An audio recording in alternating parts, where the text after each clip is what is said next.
What it do, what it do, what it do. Your boy Darue the Rue. I am here and you are here on Therapy Hub. Another episode from me to you. Now, we're going to talk about, I'm going to do a video reaction to the live that I did last Thursday in regards to the 7 police officers that were charged. Now, there's been an update in regards to what is going to be happening moving forward.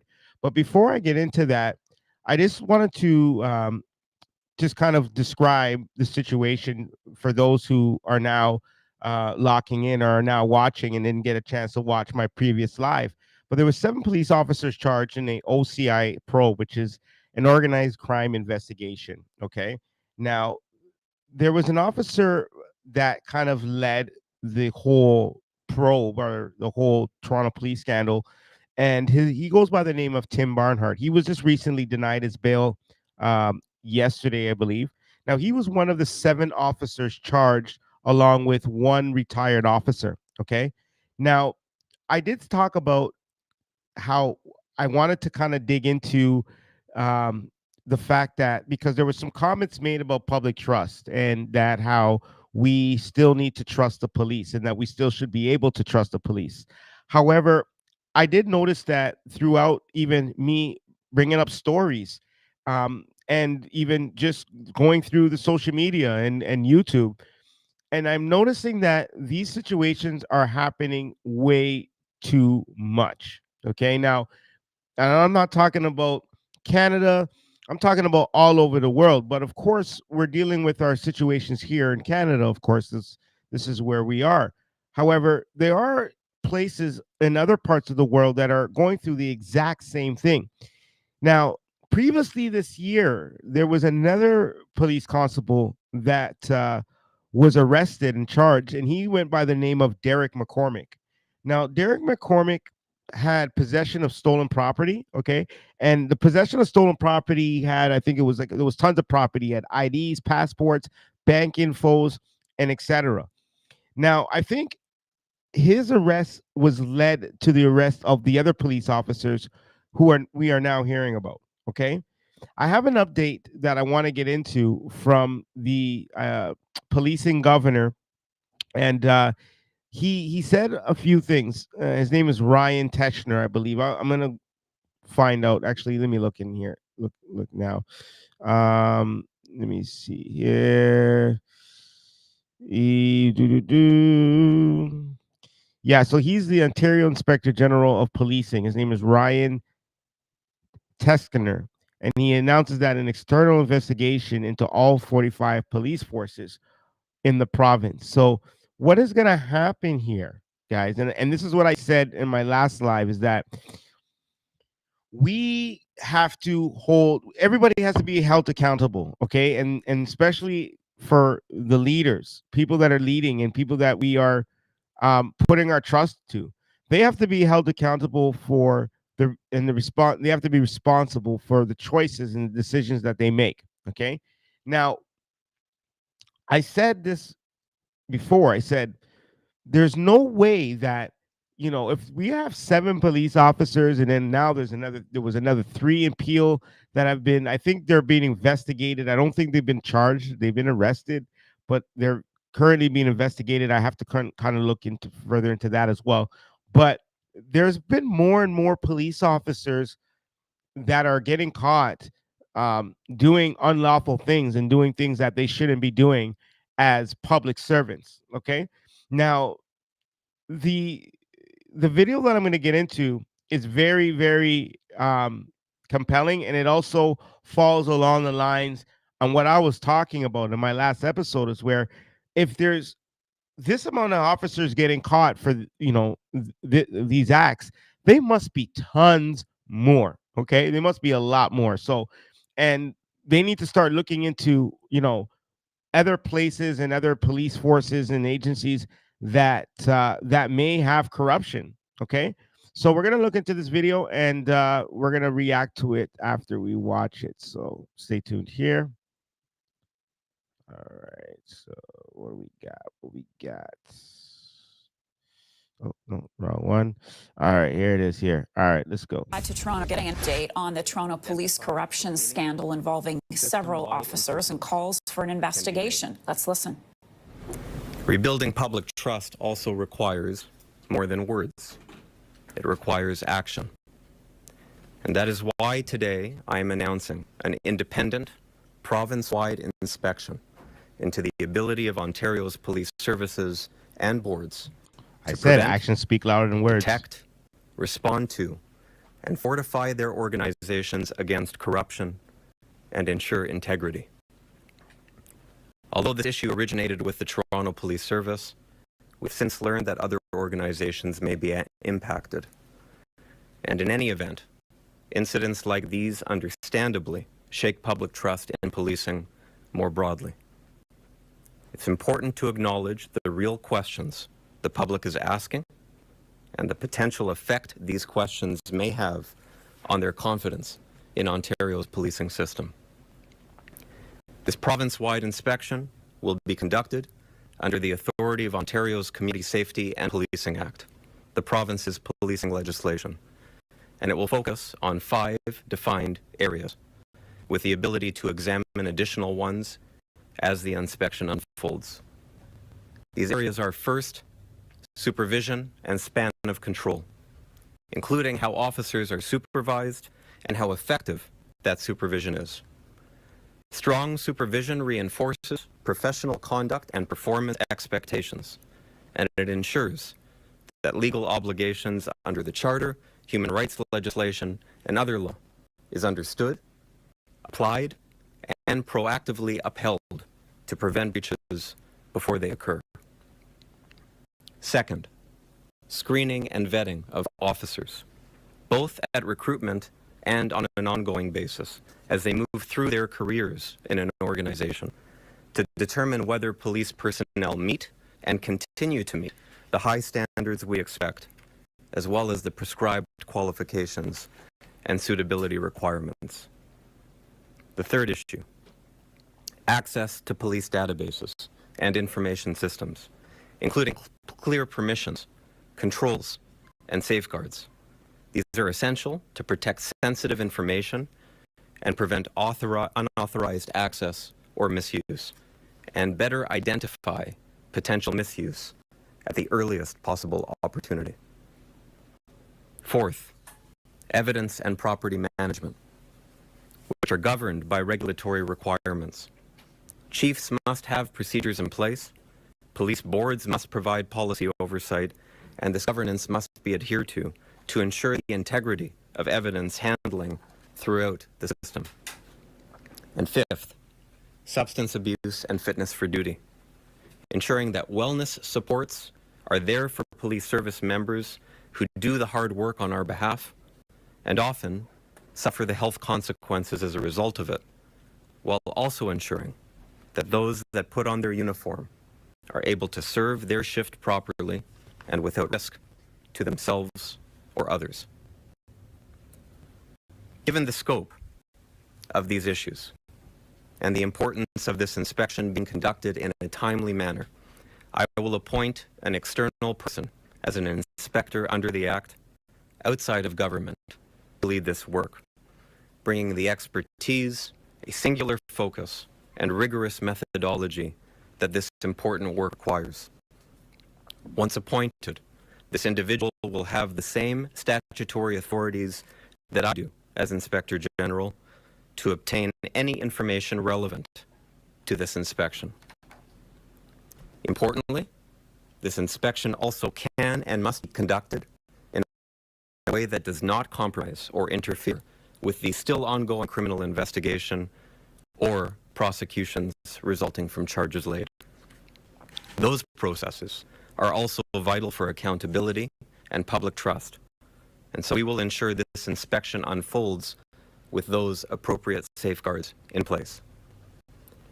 At the conclusion of this sector-wide inspection, the inspector will provide me with their report outlining their independent findings based on their assessment of the information and the evidence. I will review that findings report to determine whether there has been any non-compliance with policing legislation, including a failure to provide adequate, effective policing. And if there has been non-compliance, I must then determine whether to issue any legally binding directions that will require action and implementation to ensure compliance and for improvements across the system to be made. I'm also committed to ensuring that the work of the Inspectorate of Policing is always transparent. We are the oversight body here on behalf of the people of Ontario. Therefore, any directions I may issue that flow from this inspection, along with the inspector's report, will be publicly posted on our website when the time comes for everybody to see. Our work is done in the public interest, and the public will always know what we are doing and why we are doing it. And importantly, that work will not end there. If I issue directions, the Inspectorate of Policing also has the legislative duty to monitor progress of how those directions are being implemented, that they're being implemented effectively, and that they're achieving their intended outcomes. As the Inspector General of Policing of Ontario, an independent provincial authority, and the only role of its kind in Canada, my responsibility is to ensure that every police service and every police service board in the province complies with applicable law, meets provincial standards of policing, and ultimately delivers adequate and effective policing to the people of Ontario. By identifying gaps, addressing them, dealing with weaknesses that may exist in the system that allow corruption to take effect, this work will strengthen the Ontario policing system overall. All right, we are listening to Ryan Teschner. He is the first Inspector General of Policing in the province of Ontario, announcing that he is launching a province-wide inspection of police following that corruption scandal involving 7 officers in Toronto's York region. He said that this is needed to address issues to restore the public's confidence in police, and he said that he will appoint an external person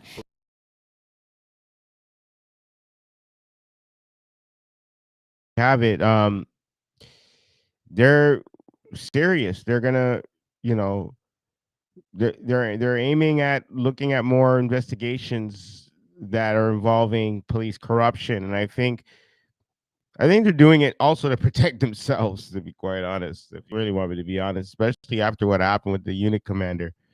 And there was some new a new update on the unit commander. Apparently, he was, you know, a really an asshole, I would say. So, you know, he must have pissed off the wrong person, because this is the first in history of me living hearing this stuff happen. And I've lived in the city for 42 years, and I've never heard anything like this happen. I've heard things happen to police officers, but like, you know, jail command unit commanders or COs or anything like that, I never really heard anything happen to them. So, I mean, things do happen for a reason. However, for the police to get caught up in this, and, you know, for other people to also, and listen, I don't want no one to come at me for this, bro. You know what I'm saying, but I'm gonna keep it 100, right? Like, I hope whoever like man them, the homies, whatever, you know, whoever that was involved in this, I hope that you learn your lesson, because you can't do work with police and expect it's because you're doing work with the police that everything's gonna be okay. You know, all it takes is one wrong thing to happen, wrong mistake, and the police are gonna bite the cheese and they're gonna rat you guys out. Everyone's gonna go to jail.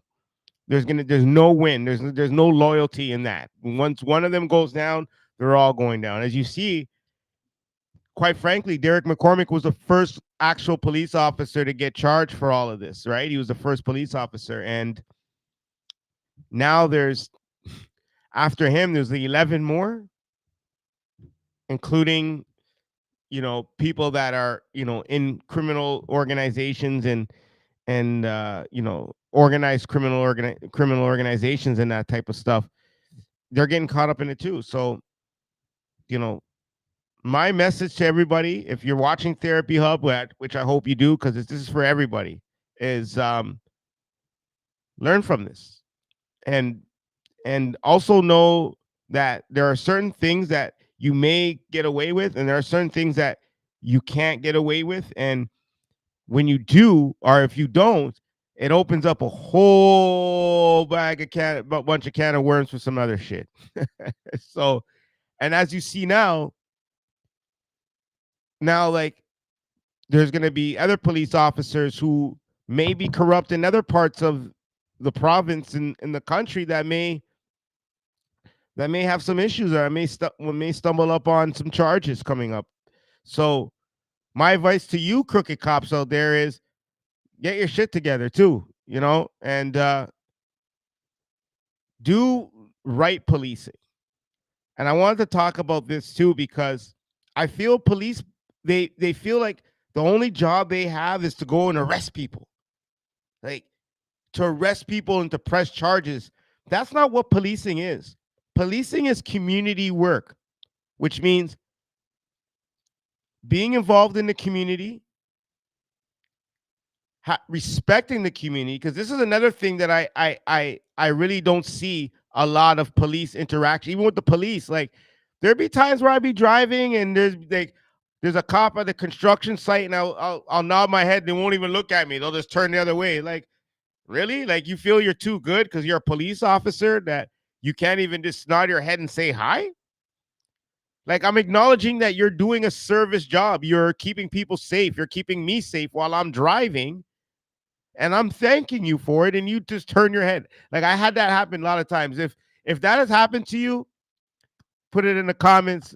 So a lot of times when I see them now, when they look at me, I don't even look at them. I just turn my head because there's no trust. There's no relationship. And as much as you try, they will basically tell you don't bother. Right? And I think that's the problem. And like I said, they have a job to do, but they feel like their job is only to arrest people and charge people, and that's not what policing's about. Like, for instance, I'll give you guys a perfect example, okay? I was driving, I think this was like a few years ago. I was driving down the street and there was an old lady, like an older lady, and her car was broken down, I believe.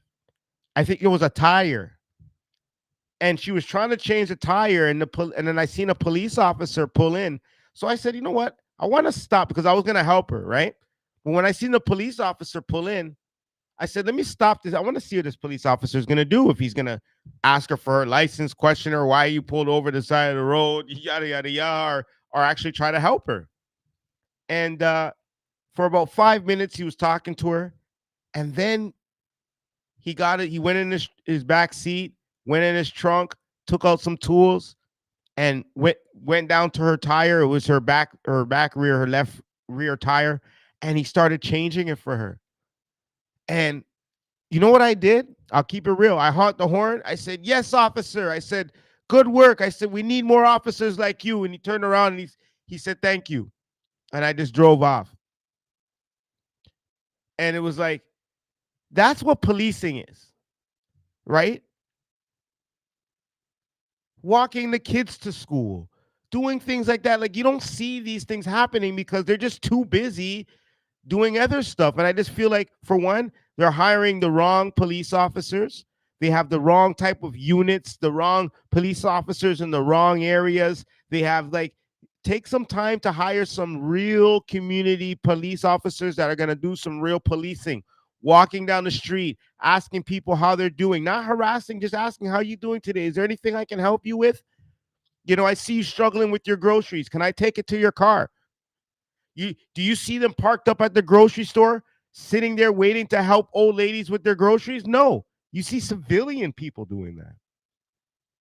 So I feel like policing is more than just what its ideal or what it is, and it, or should be more than what it is.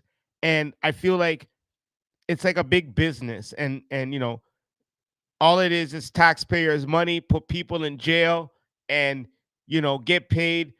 Because at the end of the day, when they go home, a lot of them, They may even see crimes. There's some off-duty officers that get involved, and they get themselves into trouble, by the way, if they do that. But they go home and they have a regular day like everybody else, every other human being. Nothing changes. But then when they put the uniform on, then it's a whole different ballgame. So I think the whole Toronto police scandal, all these things are happening because the police themselves are not really there. For one, they're hungry for people. I noticed this year there's a lot of rookies this year. I've seen a lot of rookie cops. Even the ones that are pulling you over and stuff. I noticed that this year. And I think they're just too anxious and they're needy. They need police officers. So they're like, okay, boom, boom, boom, boom, boom. And you're getting all kinds of people joining the force. So what this governor, attorney general here said is he said, look, we got to start doing some vetting. We got to go in and actually vet these people. And, we got to figure out, okay, look, is this really happening? Right? Are these like, who do we have in our corner? That's what they're saying. Who do we have in our corner, and who can the public trust for us, for civilians? Right? So, in all respect, I feel like there's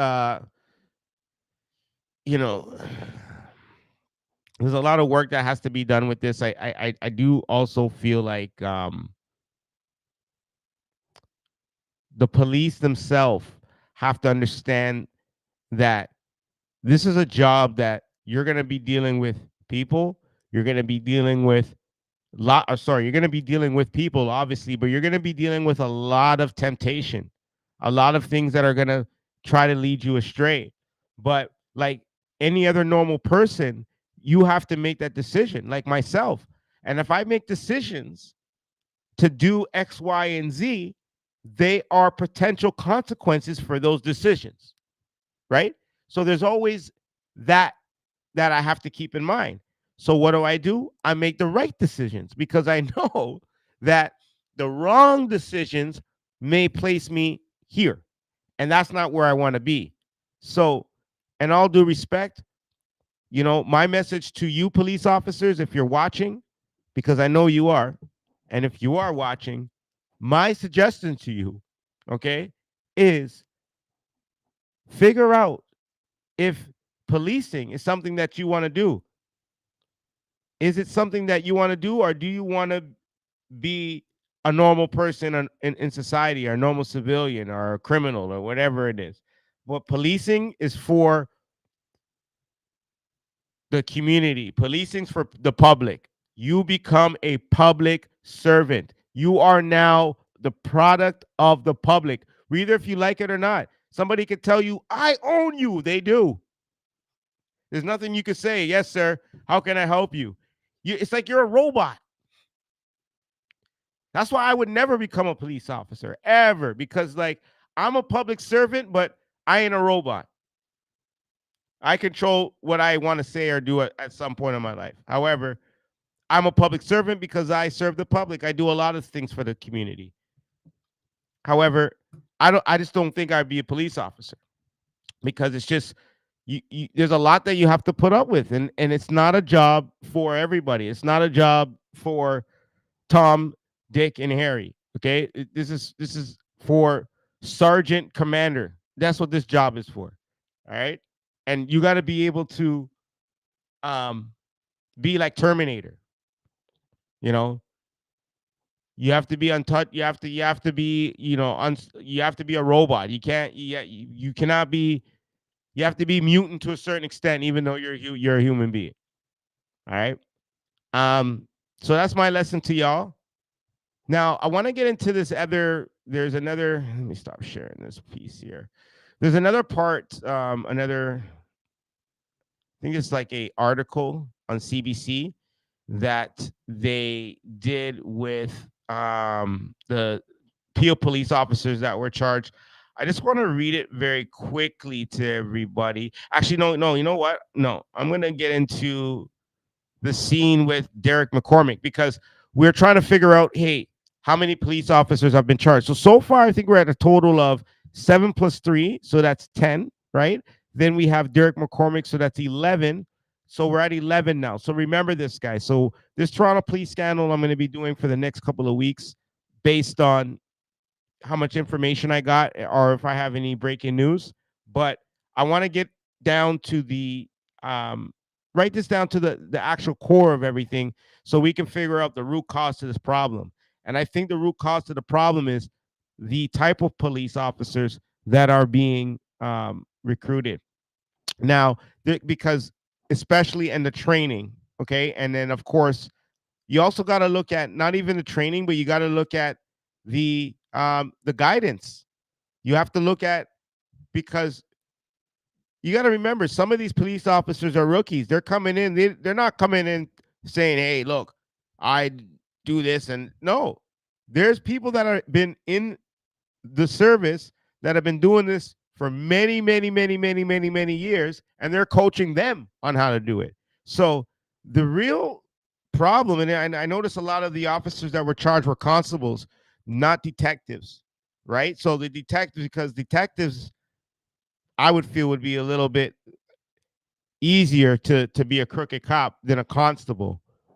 But so we got to look at some more stuff, but I know for a fact so far we have 11 people, so mark that down, 11. I'll put that in somewhere. We got 11 people, ladies and gentlemen, 11, sorry, not 11 people, we got 11 police officers, okay, and then we have one retired police officer, so we have 12 people connected to the Toronto Police Service, or any or the just the police agency, a police service, that have been involved in this police scandal. All right.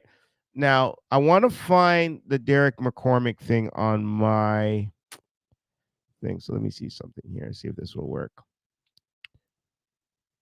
Okay. All right. Give me 1 second here. Okay. Let me look. Let me look. Let me look.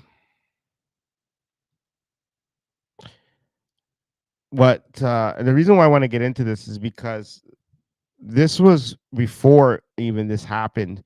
So when I did the that I did a reaction to it, or I did a story on it, and when I spoke on it, I said the same thing. I said, if this is going on, this is scary. This is a there must be more. And next thing you know, this happened. So who knows? It could be watching my show and been like, yeah, you know what? Darue the Rue's right. You know what I mean? Um, where is it? Okay, here it is. Let me get into my page here. And all right, talk about it here.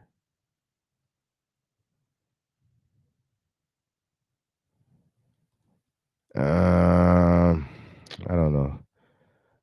Okay. You know what? Which one was it? I think it was the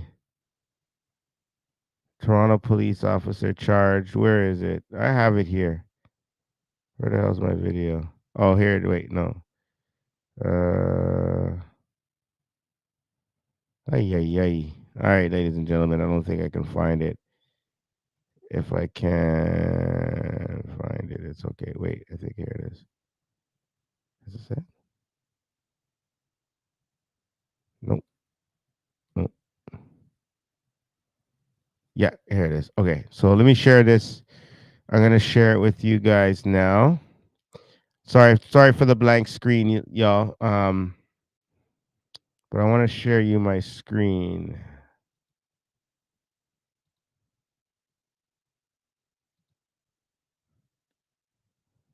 All right, so this is there we go. All right, so I'm going to get into my screen here. And this is my